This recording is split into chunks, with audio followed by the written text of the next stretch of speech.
Hello, everybody. Welcome to the White House.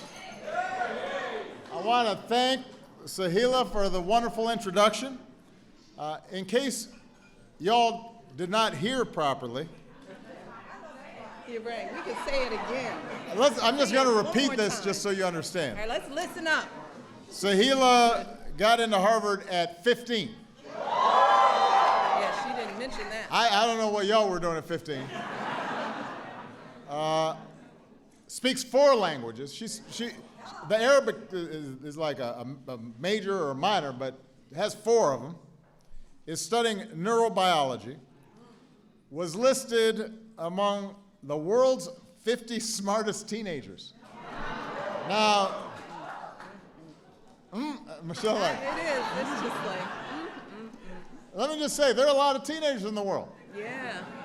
So if you're like one of the 50 smartest ones, Man. that's pretty smart. And she's a wonderful young lady. I mean, she's like the State Department and the National Institute of Health all rolled into one.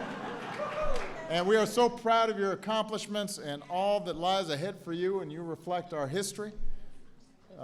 Young people like this inspire our future. And give a big round of applause to her mom, who is here. There.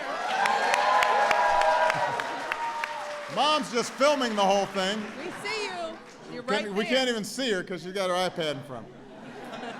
Nothing like bragging about somebody's children.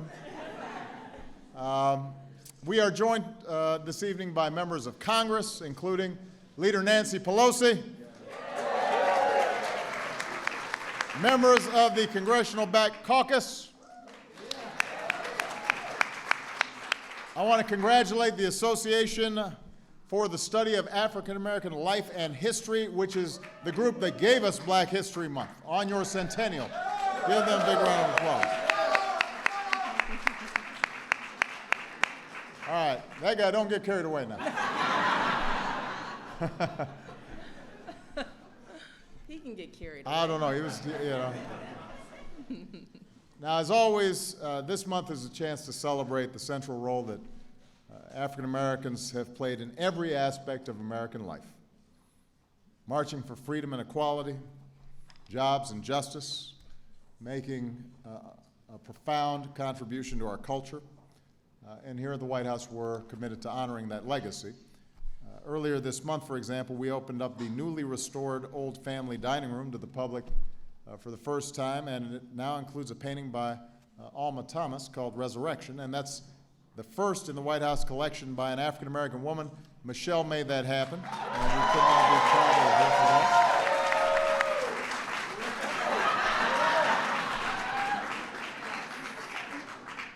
You don't get carried away either.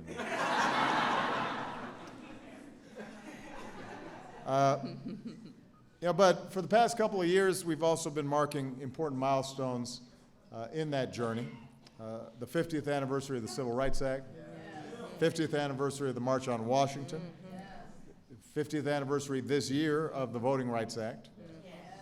Next week, Michelle and I and the girls will be traveling to Selma to pay tribute, not just as a president or first lady or as African Americans, but as Americans, to those who changed the course of history at the Edmund Pettus Bridge.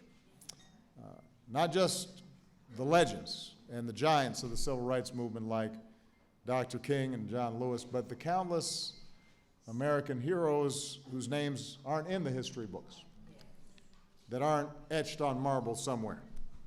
Ordinary men and women from all corners of this nation, all walks of life, black and white, rich and poor, students, scholars, maids, ministers, all who marched and who sang and organized to change this country for the better.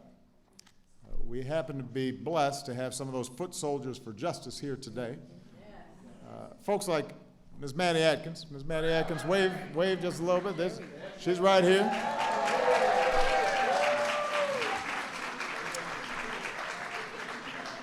Early in 1965, Maddie, who was just 27 years old, mother of 5, joined with others in her community to march around the Marion Courthouse for their right to vote. And tensions ran high, the threat of violence mounted, but at night the protesters would gather in a church and resolve to come back the next day. And Ms. Atkins remembers the terrible violence on the night protesters tried to march to the jail, the night that Jimmy Lee Jackson was shot.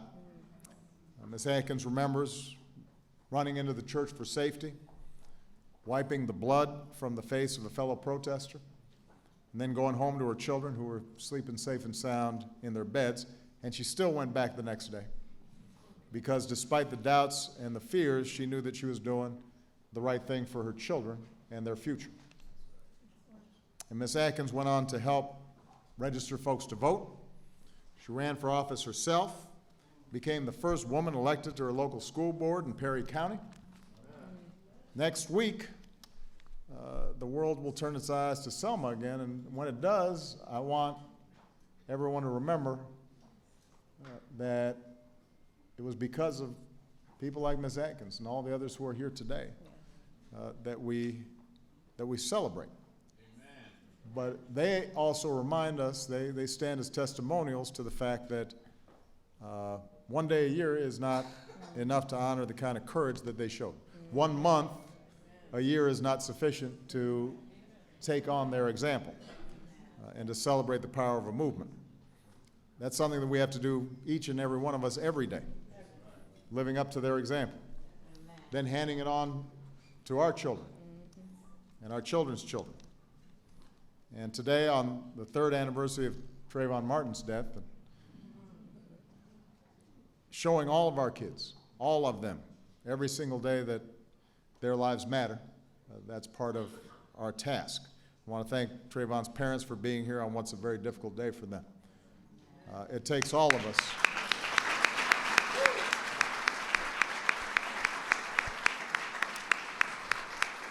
It takes all of us to show our young people, as Ms. Atkins puts it, that where we are today didn't come easy. It came through thick and thin. That's what I tell my children, she says, to stand up for what's right. It's a simple thing to say. Sometimes it's hard to do. But progress in this nation happens only because seemingly ordinary people find the courage to stand up for what is right. Not just when it's easy, but when it's hard. Not just when it's convenient, but when it's challenging.